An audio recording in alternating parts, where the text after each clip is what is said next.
Já estamos ao vivo.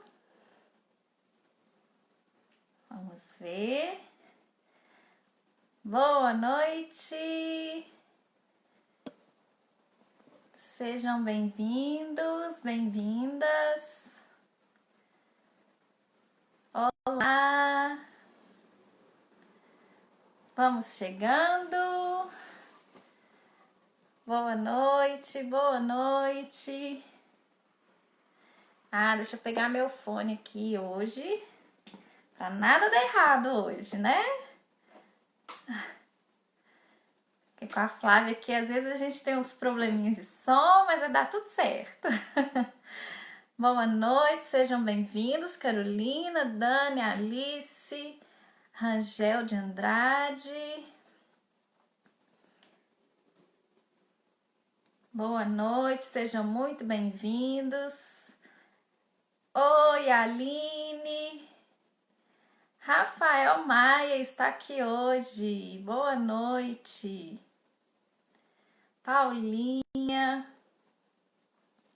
Sejam todos muito bem-vindos à nossa live de hoje, com um tema forte, né? Um tema muito importante, muito relevante. Fernanda conseguiu estar aqui com a gente também. Que coisa boa! Fico feliz de te ver aqui. Muito feliz.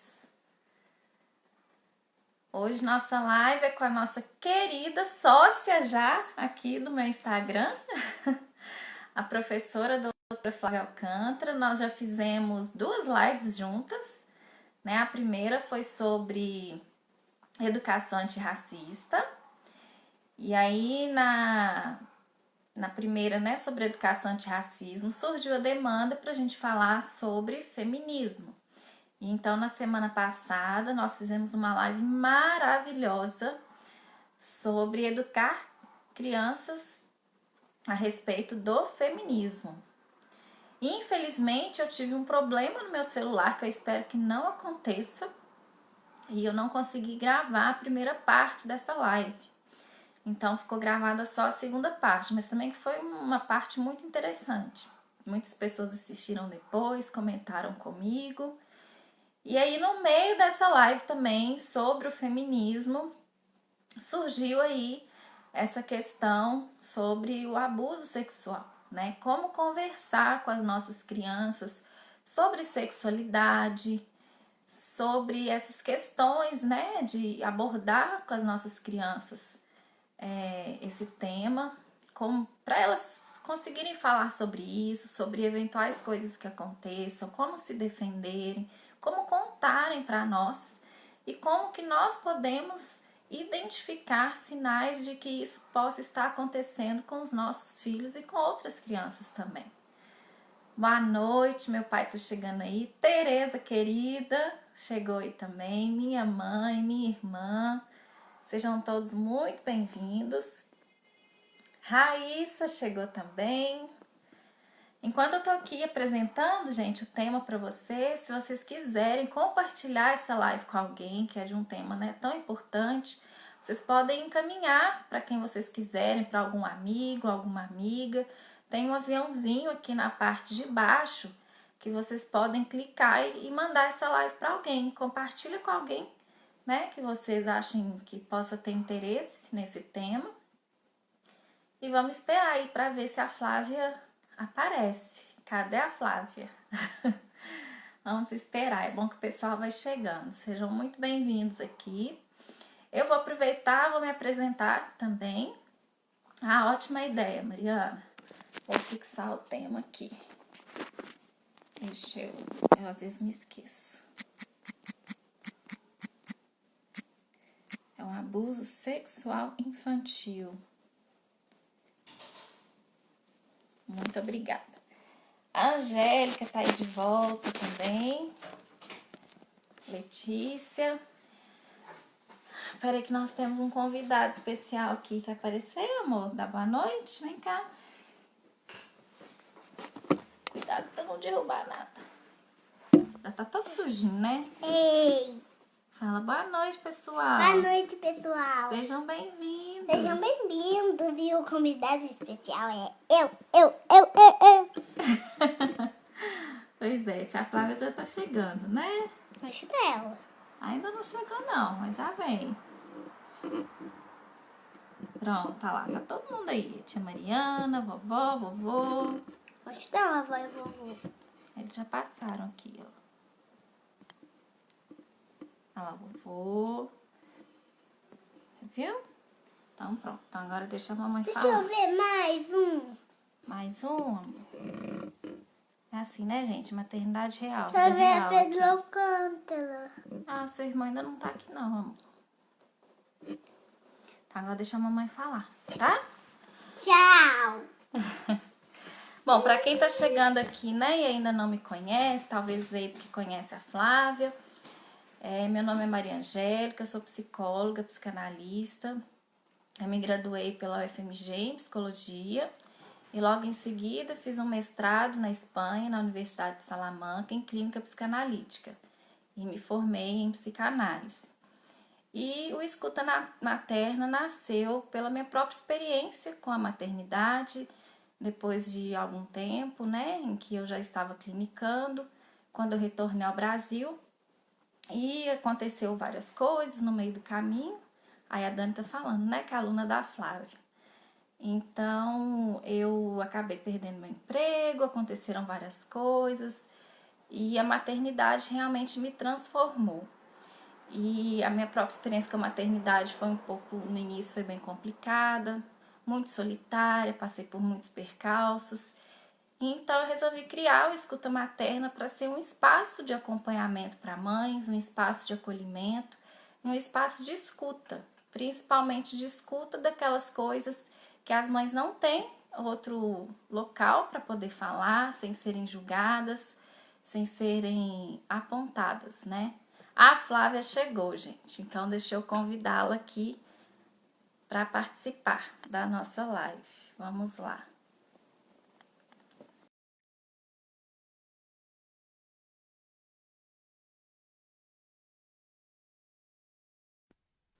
Vou colocar o fone Boa aqui. noite, Oi, amiga.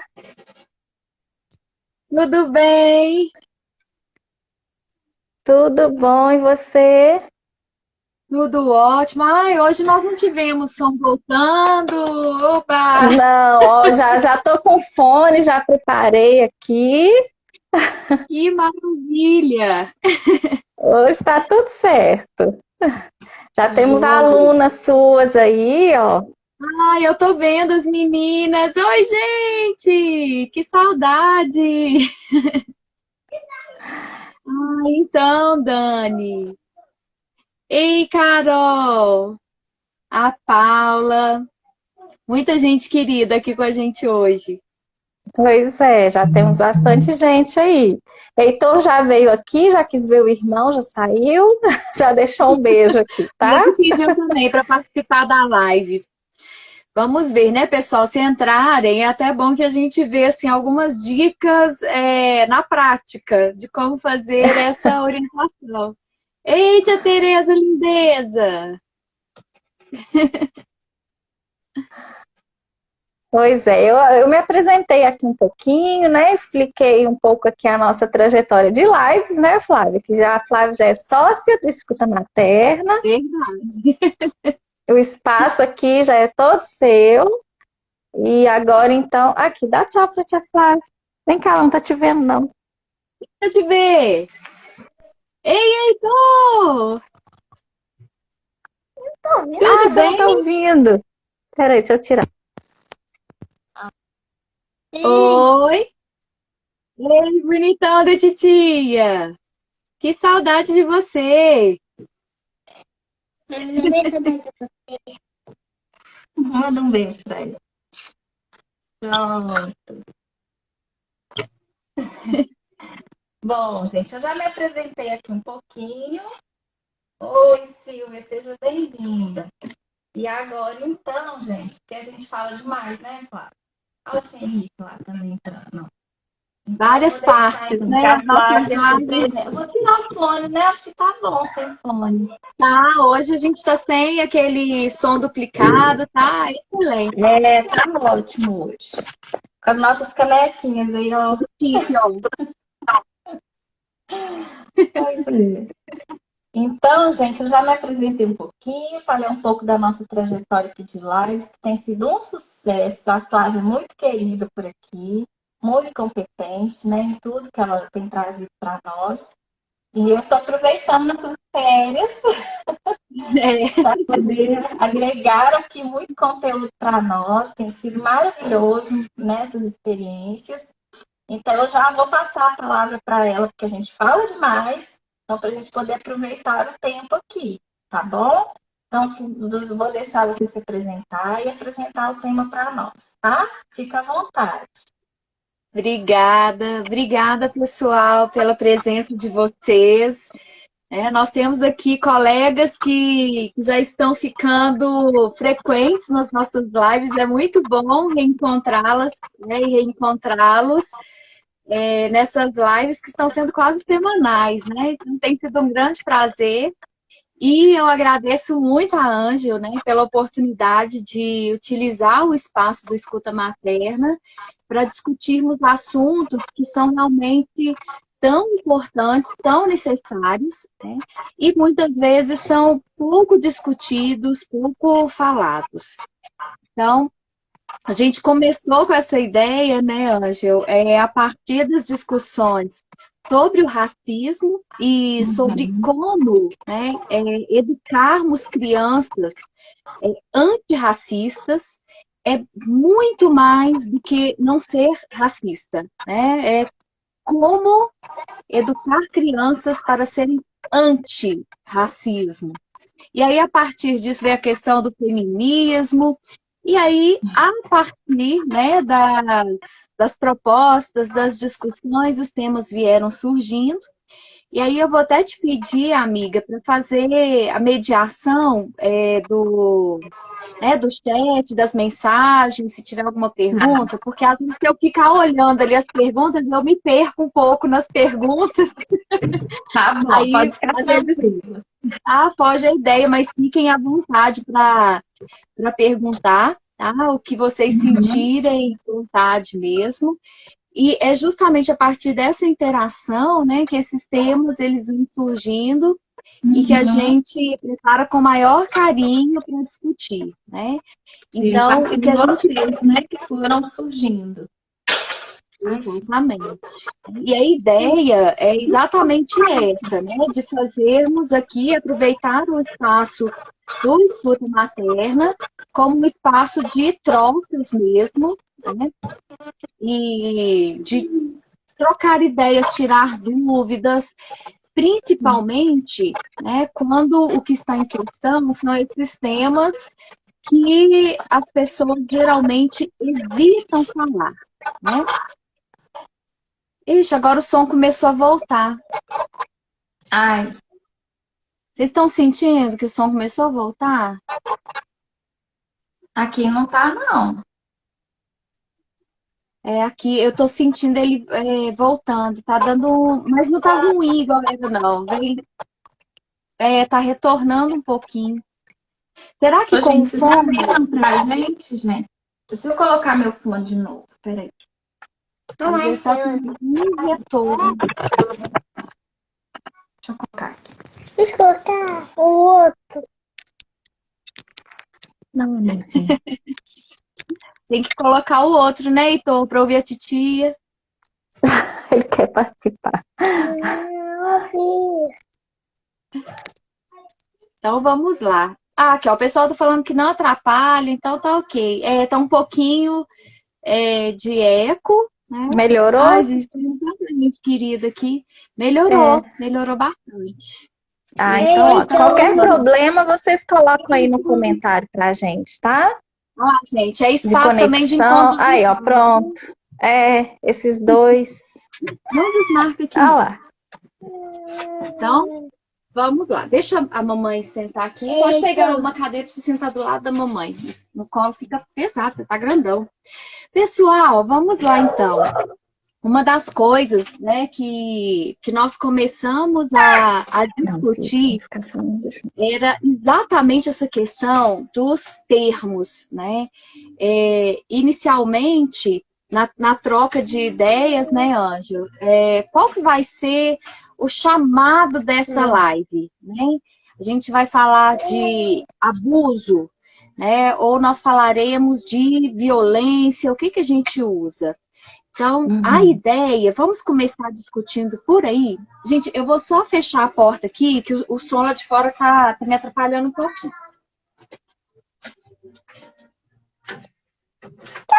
Filho, você não pode falar junto com a tia Flor, tá? Senão atrapalha as pessoas. Melhorou bastante. E aí, pessoal, vocês viram, né, que nós optamos por tratar como abuso, né, abuso sexual infantil. Qual que seria a grande diferença desses termos? Na verdade, vamos entender uma coisa. Geralmente, quando nós falamos de violência, seja essa violência cometida contra crianças, né, contra mulheres, enfim, contra as mais variadas Não, eu quero ficar com fome. etnias. Aquela, esse tema pra adulto. Ah, aqui, ó, o pessoal tá falando que melhorou, joia. O que a gente percebe? Muitas pessoas associam, né, o conceito de violência à agressão física. E é muito importante que a gente compreenda que quando tratamos de violência, não é apenas às marcas físicas que nós nos referimos. Violência é muito mais do que isso. Então, a gente até chegou a discutir um pouco a questão da violência contra a mulher, né? Muita gente acha que violência contra a mulher é quando a mulher apanha, né, e aparece com um hematoma ou alguma cicatriz. E aí a gente não entende que, por exemplo, se você tem um parceiro fixo, seja o seu marido, enfim, qualquer, né, qualquer pessoa que conviva com você, a nossa cultura patriarcal, por exemplo, regula, como que a gente poderia dizer, a função da mulher no casamento. Muitas mulheres, e aqui tem várias alunas minhas, né? E eu acho interessante que algumas delas fizeram disciplina comigo de gênero e sexualidade, e eu sentia que muitas ficavam, às vezes, até chocadas quando eu dizia que se o seu marido quer manter relação sexual com você e você não quer, você é coagida a fazer isso, isso é violência sexual. Ah, mas é meu marido. Sim, mas é o seu corpo. Né? Então, isso é violência. Se você, né, tá lá com o seu celular no meio de uma briga, o parceiro, a parceira, seja lá quem for, pega esse celular e joga no chão e quebra, isso se chama violência patrimonial. Se alguém diz que você é feia, que você é incapaz, que você não consegue, isso também é violência, né? Ai, gente, eu tenho que parar de ler os chats. Eu tô vendo tanta gente maravilhosa aparecendo aqui. Elisângela, que tempão! Deixa eu parar de olhar aqui pro chat, senão eu perco aqui a linha de raciocínio. Então, por que eu tô falando, né, dessa questão da violência contra a mulher? Para poder explicar a questão da violência contra a criança. Porque se enquadra, né, nos mesmos critérios. A violência vai muito além da marca física. Então, o que seria uma violência sexual cometida contra uma criança? Será que seria um ato de pedofilia apenas, que se configuraria assim?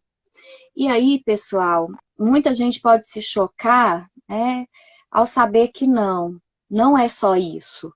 É claro que uma criança que sofre qualquer tipo de violação sexual, ela está sendo vítima, sim, de abuso, de violência sexual, mas é muito além disso.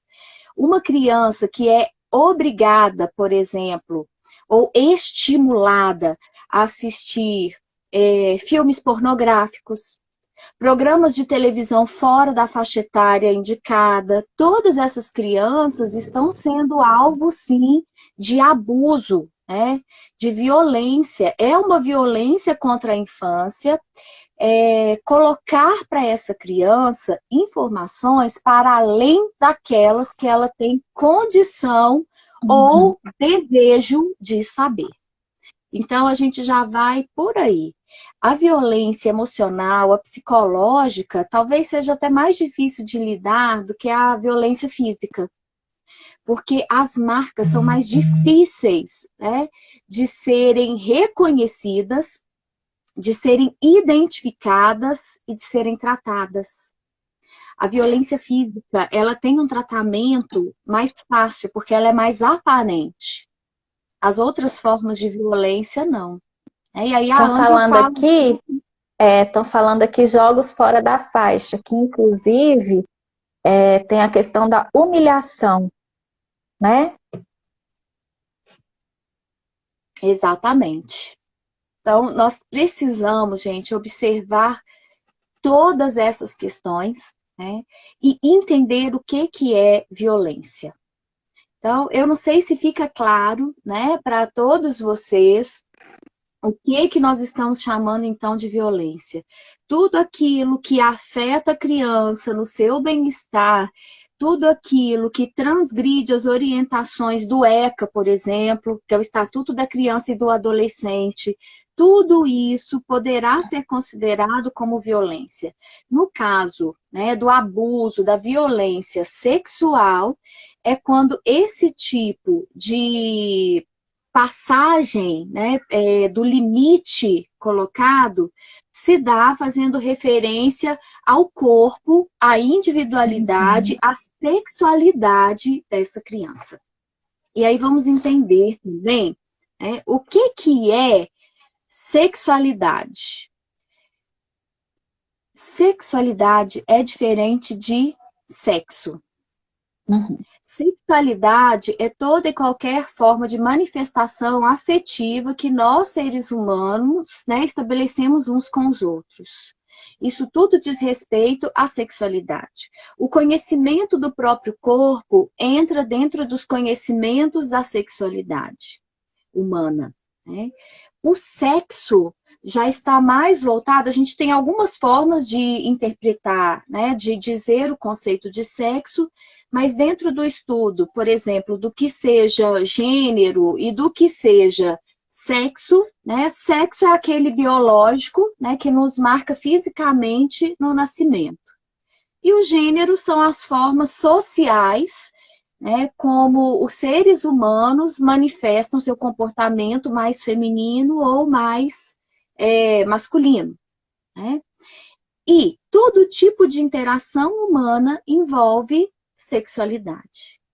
Por que eu estou dizendo isso? Para a gente entender essa questão do abuso, né, da violência sexual contra a infância. Como, gente, a sexualidade é algo que envolve relacionamento humano de diversas naturezas e profundidades, é muito fácil uma criança ser confundida entre uma manifestação de afeto, né, própria, efetiva e um abuso. E aí eu vou ligar mais um ponto também importante. Geralmente, as crianças que são vítimas de toda sorte de abusos e de violência sexual encontram nos seus parentes, nos seus vizinhos, nas pessoas mais próximas, os principais abusadores. De maneira geral, estatisticamente falando, é difícil que um estranho abuse de uma criança. Acontece? Acontece. Né? Obviamente acontece. Mas grande parte, né, dos casos denunciados, dos casos e dos que não são denunciados, né, daqueles que a gente fica sabendo por acaso, né, acontecem a partir daquelas pessoas que desenvolvem os maiores laços de afeto com a criança, quem abusa de crianças são geralmente pessoas nas quais elas confiam. E essa é a parte mais triste. E aí, pessoal, vamos refletir sobre uma outra coisa importante também, né? Geralmente, a nossa sociedade machista e patriarcal desfavorece as mulheres em uma série de aspectos, né? Muitos dos quais nós discutimos na live sobre o feminismo, inclusive. Mas essa sociedade, ela também é muito cruel, né, com os homens. Ah, eu tô vendo um comentário aqui da Carol. Carol, obrigada, viu, por colocar aqui pra gente o percentual. 80%, dos casos. E aí, gente, é importante observar que 90% dos casos notificados. Esses casos notificados, eles são a minoria da minoria.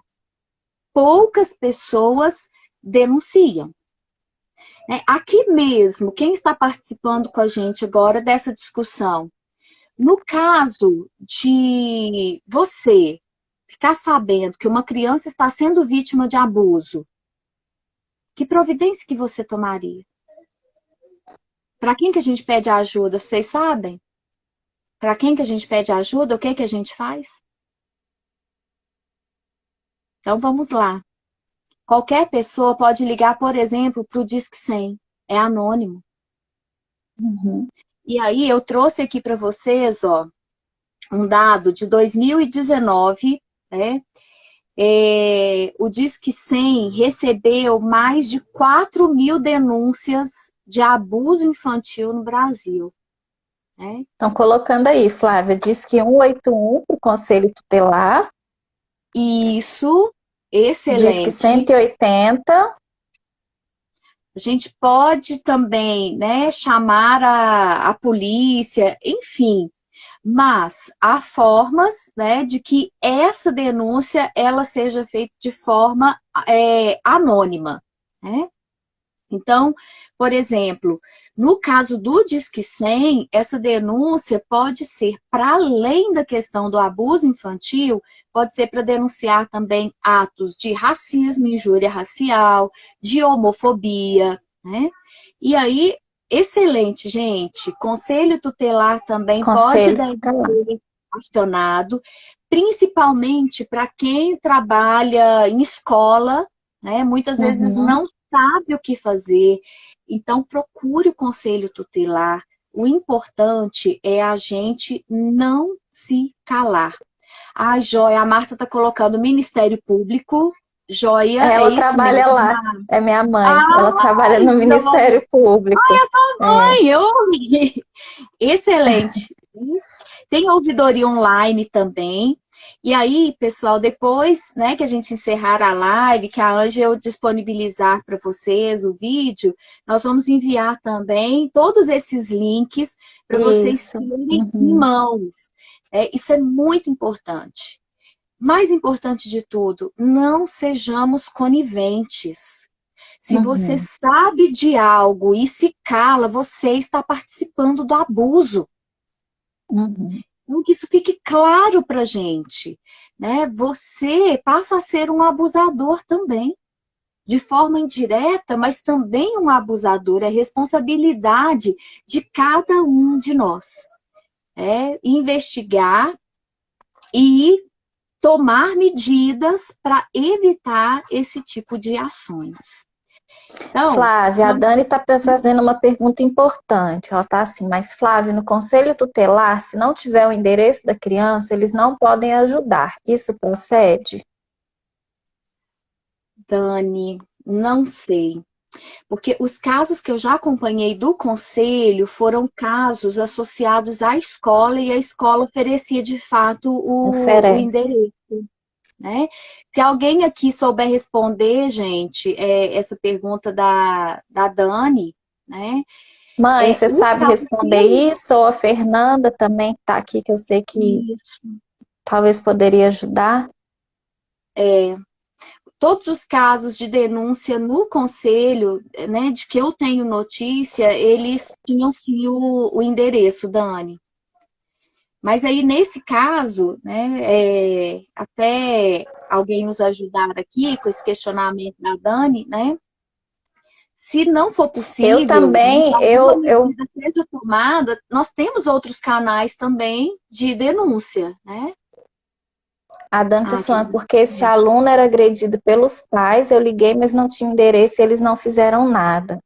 Eu também já diretamente estive ligada com um caso que, inclusive, eu acho que serve até para a gente quebrar um pouco alguns preconceitos. A minha mãe está falando, ó, se não tiver o endereço da criança, não tem como atuar. Então, realmente ah, procede, né? isso. Normalmente, quem denuncia informa o local de moradia e escola que a criança estuda. Aí a Fernanda É, também, eu sei que ela também trabalha com isso. Por isso que eu pedi isso. ajuda aí. Só para complementar, no Hospital de Lomberes tem um ambulatório tanto para casos agudos quanto para acompanhamento de crianças abusadas. Aí que bom, eu também conheço a Viviane, ela é pediatra também. Ai, Que que bom que coisa nós estamos boa. amparados aqui, né, Flávia? É isso, é isso. Essa é a ideia, É, né? Trocarmos informação para não isso, acharmos, né, que a gente não pode ajudar. Não só a gente isso. Mas pode, eu ia como falar desse deve. caso porque foi um caso que eu acompanhei muito grave, mas que serve até de quebra de paradigma, porque muitas vezes a gente acredita que os abusadores são tios, são os pais, padrastos, e eu acompanhei um caso que foi a mãe que era abusadora, sabe? E foi assim, ela não tinha noção do abuso que ela causava com o filho. Era um filho muito pequeno, e para a criança parar de chorar, ela masturbava a criança, sabe? Ela tinha um momento ali com a criança de uma satisfação com a criança, né? Causava um momento ali de prazer com a criança parar de chorar, e ela falava, mas ele fica tranquilo, sabe? Ele se sente bem. Só que era uma situação de abuso muito característica, né? E que a mãe não se dava conta do que ela estava fazendo, sabe? Então é uma quebra de paradigma, sim, e que a mãe estava fazendo e que ela mal se dava conta do que estava acontecendo. Então foi todo um acompanhamento com a mãe, com a criança, e olha como que isso é grave, nem a mãe sabia o que ela estava fazendo, o que ela estava causando também naquela criança, né? Então foi complicado, mas era uma situação de abuso que eu tive que interferir, né? Então, para É vocês verem a que importante ponto que trazer pode isso, né, chegar. Ruth? É, Porque muitas vezes, isso é importante trazer, né? A gente pensa mesmo no abuso, um abuso consciente por parte do uhum, abusador, né? uhum, Nesse caso de mãe também, e aí retomando aquilo que eu havia dito anteriormente, né? Que a sociedade desfavorece as mulheres em muitos sentidos, né? Mas os homens também, né? uhum. O machismo, ele machuca dos dois lados, não é só do lado das mulheres. E aí, eu vi que o Breno, meu aluno está aqui, a gente já conversou sobre isso, né? O Breno faz pedagogia e trabalha com crianças, pelo menos trabalhava, né, Breno? Não sei se você ainda está na educação infantil, então isso já foi pauta de algumas das nossas conversas, inclusive. É como se o homem fosse naturalmente um pervertido sexual e a Aham, mulher fosse, né, naturalmente uma cuidadora zelosa. Então, uhum. isso é muito comum na educação infantil, né? Geralmente nós temos apenas professoras, e aí quanto menores as crianças, maior a exigência por um cuidado feminino. Então, é difícil encontrarmos homens nos berçários, né, nos maternais, justamente em função disso, porque, mas eu vou deixar um homem trocar a fralda da minha filha?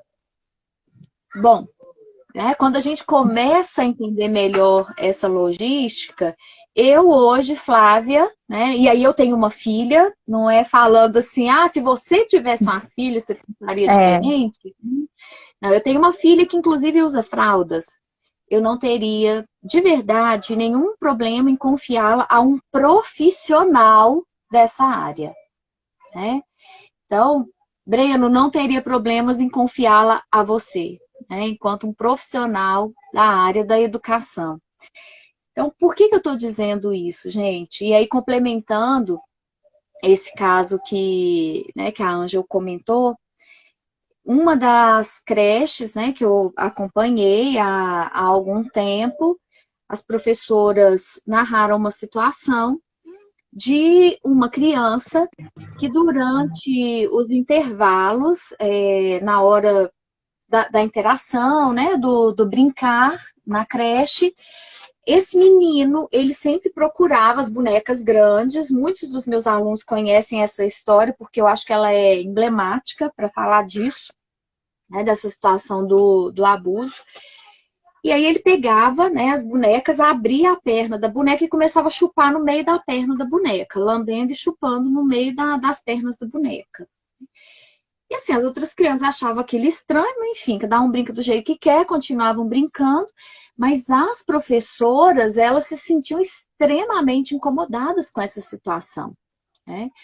A ponto de tentar repreender a criança, estimular outras brincadeiras, mas aí, sem sucesso com isso, elas esconderam as bonecas, né? As bonecas grandes. O que ele começou a fazer? Ele pegava boneca pequena, tipo Barbie, né? Desse tamanhozinho de boneca, fazia a mesma coisa, abria a perna da boneca e lambia, chupava no meio da perna da boneca. E aí uma das professoras, né, se aproximou dessa criança, e aí, gente, já vai a dica 1 da conversa de hoje. Seja alguém que inspira confiança. E a gente só ganha confiança de uma criança quando a gente conversa com essa criança abertamente, sem julgamento. Muitas vezes, crianças vítimas de abuso, elas se sentem culpadas. E por isso elas não falam. Então, não seja mais um a culpar alguém que não tem culpa. Até porque a vítima nunca é culpada, independentemente da idade dessa vítima. No caso de crianças, então, isso é mais evidente ainda, né? Então, essa professora se aproximou, foi ganhando a confiança dele, até que se sentiu à vontade para perguntar por que ele gostava de brincar daquele jeito.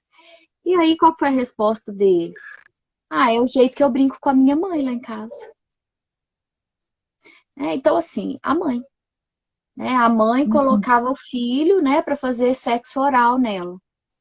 E para ele, isso era assim, gente, é a mãe, é uma pessoa na qual ele confia. Né?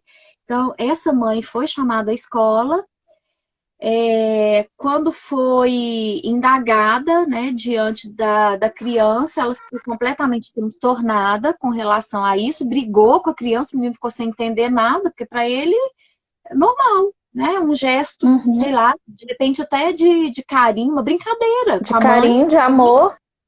de amor, né? Então ele ficou sem entender porque que a mãe ficou com tanta raiva.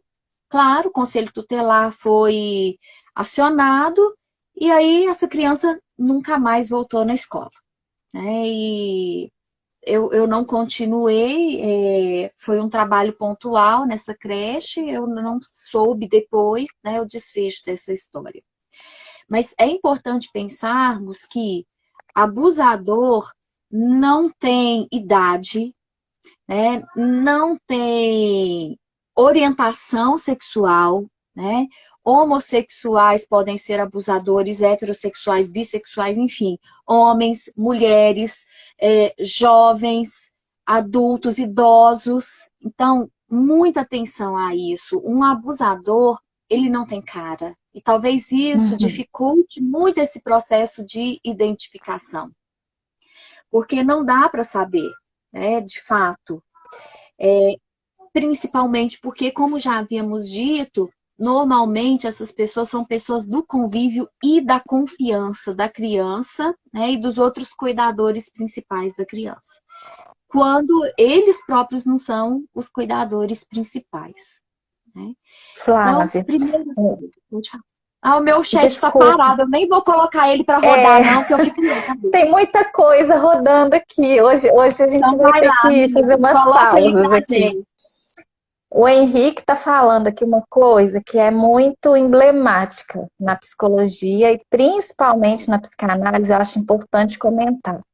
Ele falou que tem casos que o abusador foi muitas vezes abusado e acaba normalizando alguns comportamentos. Na verdade, isso na psicopatologia é muito comum, né? O caso que o abusador, ele repete o padrão que foi feito com ele. Então, eu já atendi, inclusive, na época que eu trabalhava até na Unimed mesmo, né? Era comum até de aparecer.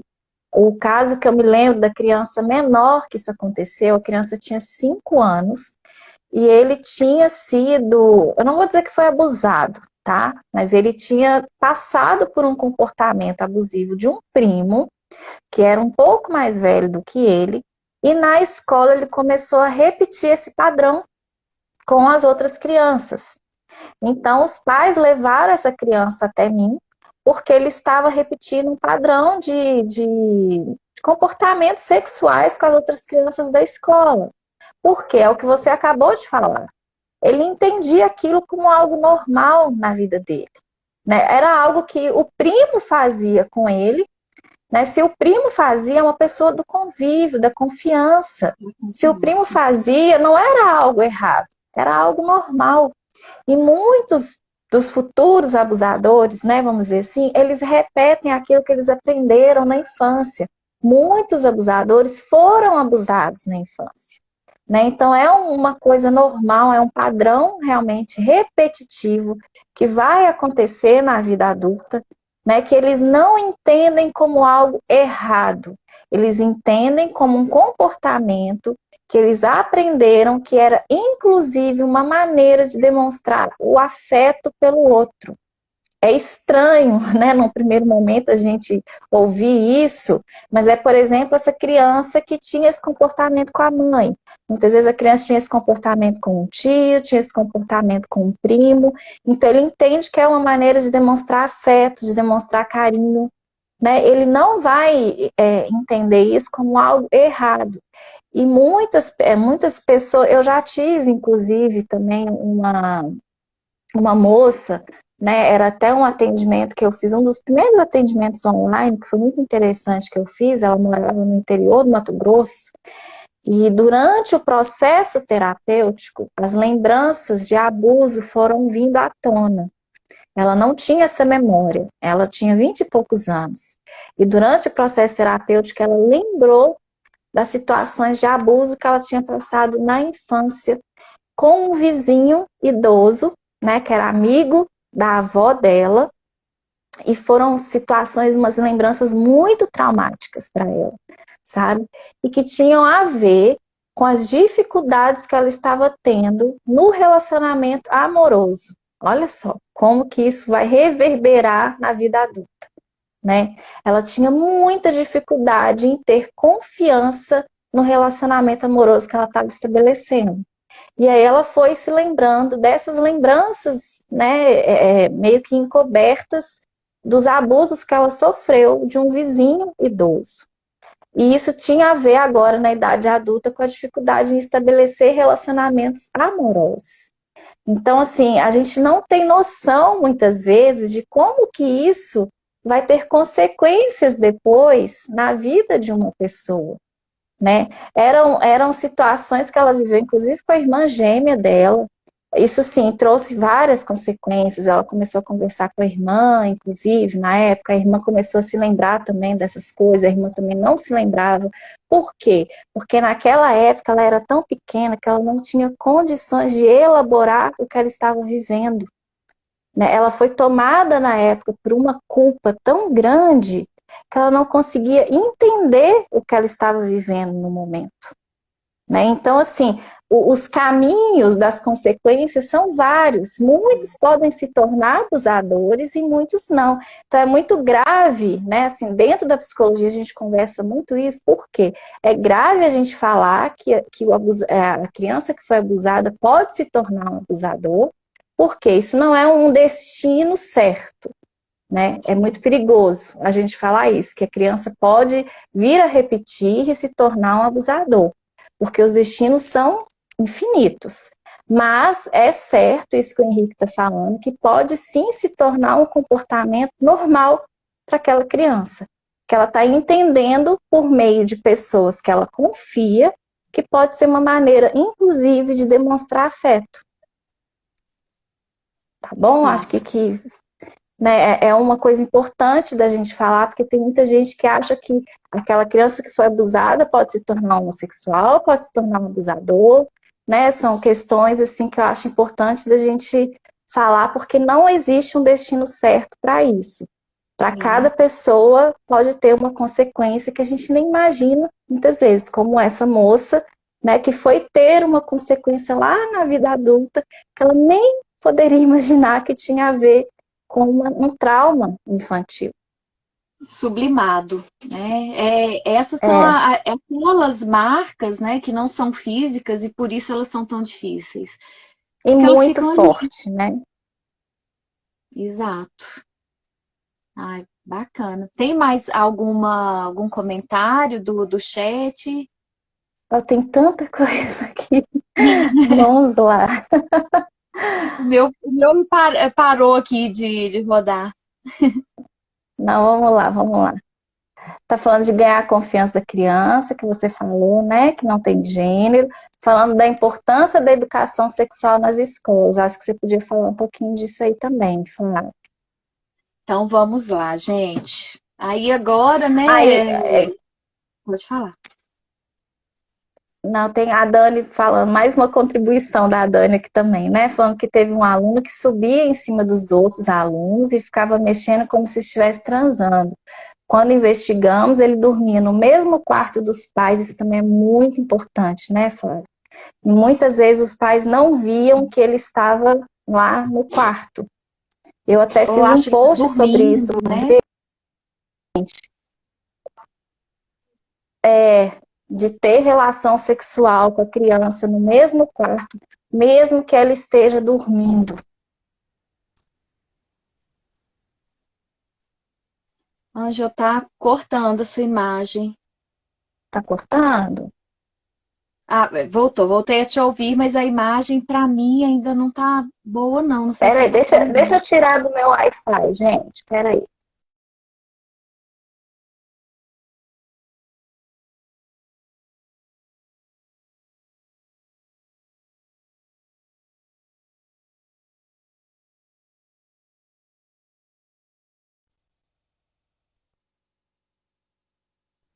Pronto, tirei do meu Wi-Fi. Nossa, melhorou muito. Pronto, agora vai dar mais problema não. Então vamos lá, eu Ah, tô acho vendo importante aqui, então ó. O dois Sérgio pontos, comentou né? aquele caso da mãe, E que realmente foi muito marcante. Essa parte da escola, gente, a gente precisa falar muito mesmo. da educação sexual na escola, né? E essa questão dos pais com a criança no quarto. Gente, isso aí Freud já falava, que eu sou psicanalista, né, gente? Isso aí Freud já falava demais para nós, né? Até assim, eu lembro até de situações de às vezes viajar, tá com a criança no mesmo quarto, né? E estão falando aí, inclusive, nessa época de isolamento, sem ter uma rede de apoio, sem ter escola. Já teve até uma mãe que conversou comigo um dia e falou: como é que eu faço para ter um momento com meu marido agora que está todo mundo em casa 24 horas por dia? Falei: olha, espera dormir, coloca lá no quarto. Né? Infelizmente não tem outro jeito. Eu fiz até um post falando sobre isso, sabe? Não faça sexo com seu filho dentro do seu quarto. Isso pode ser muito traumático, mas muito mesmo. Porque as crianças, Freud inclusive falava sobre isso, para a criança, muitas vezes ela vê a relação sexual como um ato de violência.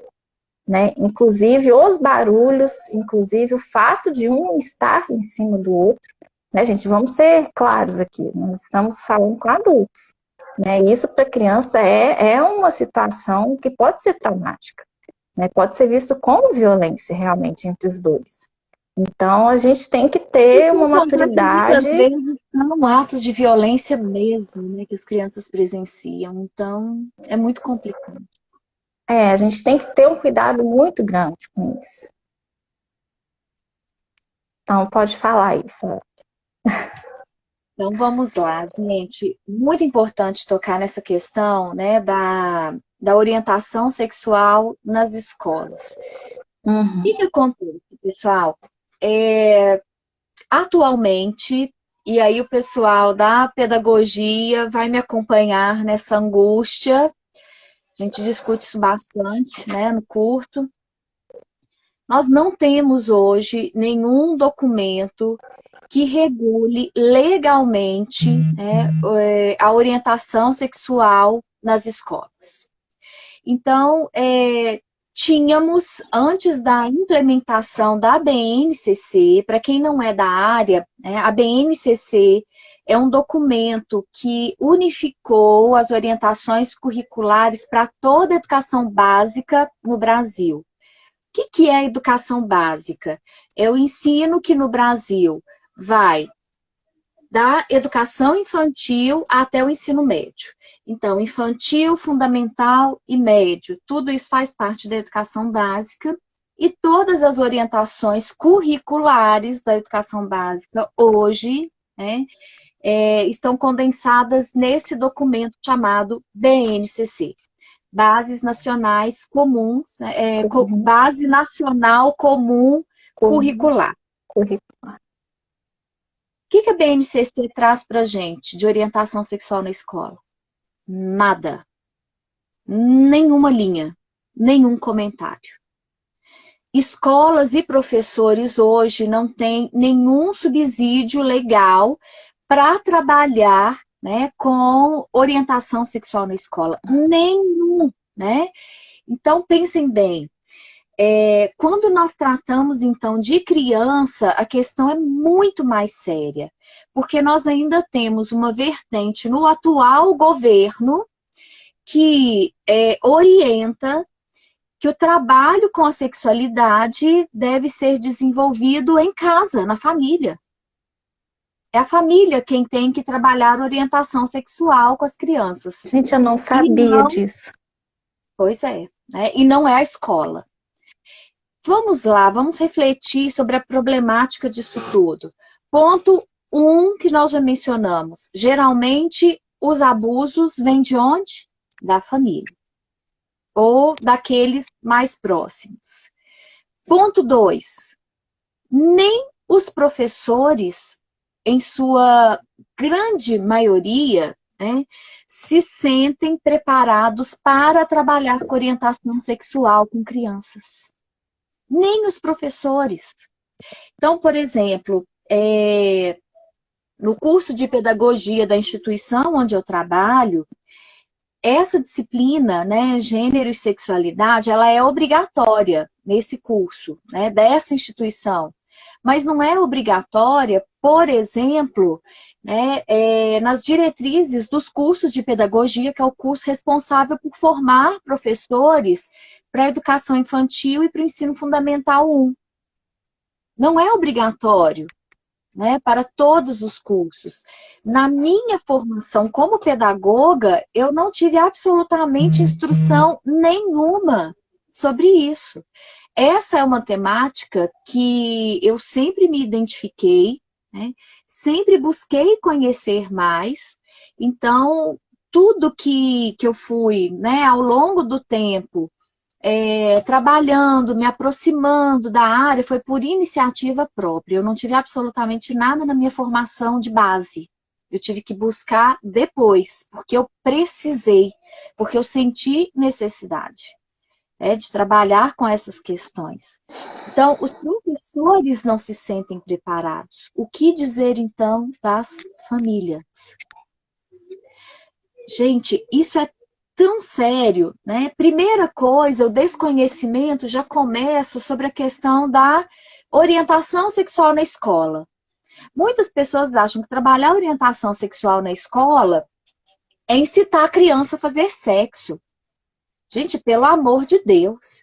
Aí a gente entra num outro conceito que, enfim, né, não é o espaço de discussões políticas, mas há abominações que precisam ser mencionadas, que aqui você pode falar do que você quiser, Flávia, por favor. Aqui não é um espaço isento. Ai, obrigada. Gente, por favor, gente. Ideologia de gênero. Ideologia de gênero. Falar que um professor de educação infantil fica ensinando para as crianças que não existe homem nem mulher, que não existe masculino e feminino, que existem não sei quantas classificações de gênero, que só quando essa criança crescer que ela vai escolher se ela é homem ou mulher. Vocês já viram algum professor de educação infantil fazer isso? Porque se viram, vocês precisam denunciar. Porque os profissionais sérios que eu conheço, com os quais eu trabalho, não fazem isso, não. Esses são profissionais que cortam um dobrado para dar conta de apoiar crianças que vêm de uma série de problemas nas suas famílias, na escola, e não encontram acolhimento. Esses são os profissionais com os quais eu convivo. Então, se vocês conhecem algum professor que trabalha desse jeito com a criança, fala, não existe, você acha que você é menina? Você não é menina, não. Quando você crescer, que você vai descobrir. Gente, francamente, isso aí é, no mínimo, um desserviço e um desrespeito ao trabalho dos profissionais da educação, que já são muito desvalorizados nesse país. Então, tínhamos anteriormente, para o ensino fundamental, um documento chamado PCN, que são os Parâmetros Curriculares Nacionais, que deixaram de vigorar a partir da implementação da BNCC. Nos PCN, nós tínhamos como tema transversal. O que é tema transversal?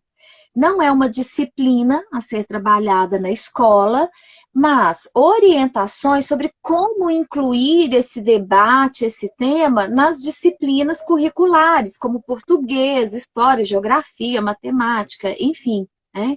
Tínhamos essa orientação. Então, quando alguma família menos esclarecida chegava na escola, tá trabalhando com orientação sexual com meu filho? Como assim? Olha, é assim, tá vendo esse documento aqui? Ele diz que a gente trabalha isso, isso e isso, esse documento informa que orientação sexual é isso, aquilo. A gente tinha esse respaldo. Hoje em dia, os profissionais da educação não têm nenhum respaldo para trabalhar com a orientação sexual nas escolas, sobretudo na educação infantil. Isso é muito grave. Então, não dá para a gente jogar para a escola, para a família, uma responsabilidade que muitas vezes os profissionais da área não se sentem à vontade para trabalhar.